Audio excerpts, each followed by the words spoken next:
നമ്മൾ ഇന്ന് നോക്കാൻ പോകുന്നത് എന്താണ് നവോത്ഥാനം എന്നുള്ളതാണ്.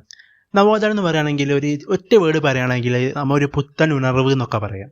ഓക്കെ, ഏകദേശം ഒരു 14-ാം നൂറ്റാണ്ട് വരെ യൂറോപ്പ് നിലനിന്നിരുന്നത് ഒരു ഫ്യൂഡൽ ഭരണവ്യവസ്ഥയ്ക്ക് കീഴിലായിരുന്നു. അതായത് പറഞ്ഞാൽ ഒരു ഏകാധിപത്യപരമായ അല്ലെങ്കിൽ ജനങ്ങൾക്ക് യാതൊരു വിധ ഒരു റോളും ഇല്ലാത്ത, ജനങ്ങളെ അടിച്ചമർത്തിക്കൊണ്ടിരിക്കുന്ന ഒരു ഭരണവ്യവസ്ഥയ്ക്ക് കീഴിലായിരുന്നു യൂറോപ്പ് ഒരു 14-ാം നൂറ്റാണ്ട് വരെ നിലനിന്നിരുന്നത്. അങ്ങനെ 14-ാം നൂറ്റാണ്ടൊക്കെ ആയപ്പോൾ ഈ അവസ്ഥയിലൊക്കെ ചില മാറ്റങ്ങൾ ഉണ്ടാവുകയാണ്. യൂറോപ്പിലെ സാംസ്കാരികമായിട്ടുള്ള, രാഷ്ട്രീയപരമായിട്ടുള്ള, അതുപോലെ തന്നെ അത്തരത്തിലുള്ള മേഖലകളൊക്കെ ചില മാറ്റങ്ങൾ വന്നു തുടങ്ങുകയാണ്. ഈ മാറ്റങ്ങളെയാണ് എന്ത് പറയുന്നത്? നവോത്ഥാനം എന്ന് പറയുന്നത്. ഈ നവോത്ഥാനം പ്രധാനമായിട്ടും കേന്ദ്രീകരിച്ചിരുന്നത് എവിടെയാണ്? ഇറ്റലിയിലാണ് നവോത്ഥാനത്തിൻ്റെ കേന്ദ്രം എന്ന് പറയുന്നത്. ഓക്കെ, അപ്പോൾ പ്രധാനമായിട്ടും ഈ നവോത്ഥാനങ്ങൾക്ക് ചില സവിശേഷതകൾ ഉണ്ടായിരുന്നുള്ളതാണ്. അതായത് ഈ മാറ്റങ്ങൾക്ക് ചില സവിശേഷതകൾ ഉണ്ടായിരുന്നു. ആ സവിശേഷതകളാണ് നമ്മൾ അടുത്ത് നോക്കാൻ പോകുന്നത്. അതായത് ഒന്നാമത്തെ സവിശേഷത എന്ന് പറയുന്നത് മനുഷ്യ കേന്ദ്രീകൃതമായ കാഴ്ചപ്പാടാണ്. അതായത് മനുഷ്യനാണ് ഏറ്റവും വലുത്. ഓക്കെ, മനുഷ്യനെ പ്രാധാന്യം കൽപ്പിക്കണം, അത്തരത്തിലുള്ളൊരു കാഴ്ചപ്പാടാണ് ഒന്നാമത്തെ ഒരു ഈ മാറ്റങ്ങളുടെ സവിശേഷത എന്ന് പറയുന്നത്. രണ്ടാമത്തെ ഒരു സവിശേഷത എന്ന് പറഞ്ഞത് നഗരജീവിതത്തിൻ്റെ ഒരു വളർച്ച അവിടെ ഉണ്ടായിട്ടുണ്ട് ഈ ഒരു മാറ്റത്തിൻ്റെ ഭാഗമായിട്ട്.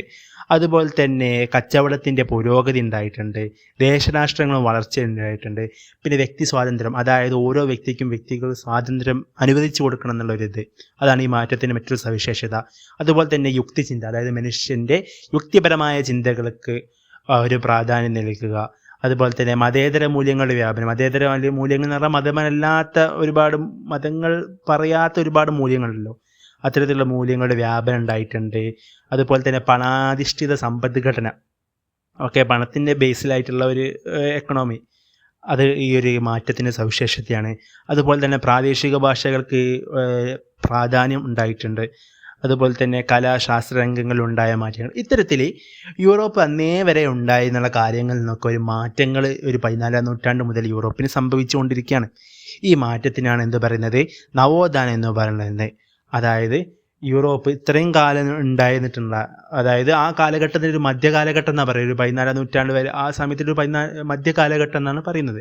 അപ്പോൾ മധ്യകാലഘട്ടത്തിൽ ഉണ്ടായിട്ടുള്ള ഒരു ഫ്യൂഡൽ വ്യവസ്ഥയിൽ നിന്നൊക്കെ മാറിക്കൊണ്ട് ഒരു ആധുനിക കാലഘട്ടത്തിലേക്കുള്ള മാറ്റത്തിൻ്റെ ഒരു കാലമായിട്ടാണ് നവോത്ഥാനത്തെ ചരിത്രകാരന്മാർ ചരിത്രത്തിൽ രേഖപ്പെടുത്തിയിട്ടുള്ളത്. ഓക്കെ, അപ്പോൾ അതാണ് നവോത്ഥാനം എന്ന് വളരെ സിമ്പിളായിട്ട് പറയുകയാണെങ്കിൽ. ഓക്കെ.